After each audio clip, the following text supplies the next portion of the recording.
Why do we want to think about using digital technology to enhance the tourism sector, where the opportunities are, how some of the other countries in the world have started to adopt these tools in order to drive their own tourist sector. What we're trying to look at now is really where is it that we want to focus in Ghana. And from our assessment, from what we've done, we've had the privilege of speaking to, I think, together with our partners at CDC, probably 60 to 70 different stakeholders in the ecosystem. We've looked at quite significant amounts of data, both particularly looking at online data, but also government data sets and other types of data sets available in the sector, to try and identify where are the key priorities. In any country, in any sector, that we have finite resources. We have a limited amount of money and we have a limited amount of people in order to deliver on these things. So from our perspective, where would we recommend Ghana prioritizes its limited and finite resources to achieve the maximum possible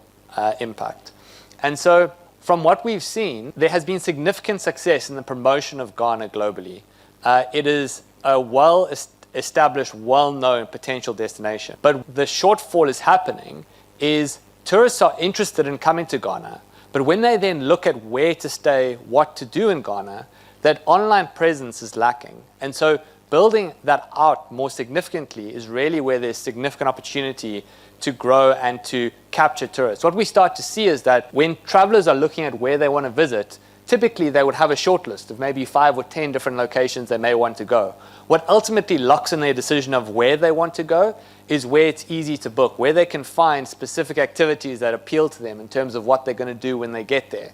And as I say, that is where other countries are moving ahead of where Ghana currently sits. So how can we start to address some of these challenges? And how can we do it in a proportionate way, given where the sector currently is, and matching both where there is critical infrastructure, sort of core enabler investment required, together with the adoption of digital tools and the use of data to apply those investments and to apply those actions in an informed and thoughtful way.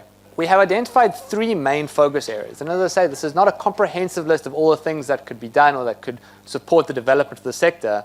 But from our assessment, the 3 main areas where we can see particular opportunities for marginal impact in the growth of the sector. So the first is how we can match Ghana's digital presence to its physical asset. Ghana has incredible assets for tourists that appeal to tourists to come and visit.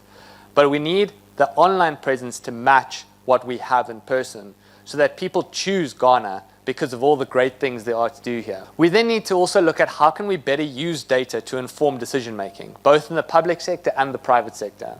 And then lastly, how do we encourage innovation? I think what we see is that whilst there is a lot of passion for the sector, there is real opportunity to tap into innovative ideas, to encourage new graduates from universities, people with new ideas to enter the sector, to come in with innovative ideas, to develop new types of business models that can drive the sector forward, both in terms of bringing new ideas and demonstration cases, showing what we can do more broadly across the sector, but also thinking of bringing in new tools and new systems that can unlock opportunities for the sector as a whole. We're all familiar with Airbnb, right? Airbnb is precisely that. It's an innovation, it's a global innovation that has completely altered the way in which particularly the hospitality or accommodation sector operates across the world.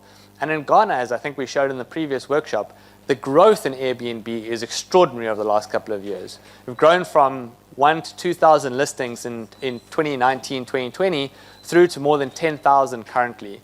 And it's significantly increased the number of beds available for tourists in the country. There's significant uptake. That's an example of innovation that's transformed the market and has enabled a number of new players to enter the space and to offer additional opportunities, additional experiences.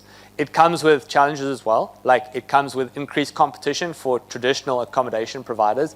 Let's not make any bones about that. But realistically, if we want to drive the sector as a whole forward and create growth opportunities across the sector, Ghana does need to match some of the best practice globally and adopting some of those innovations. Airbnb is an example of that.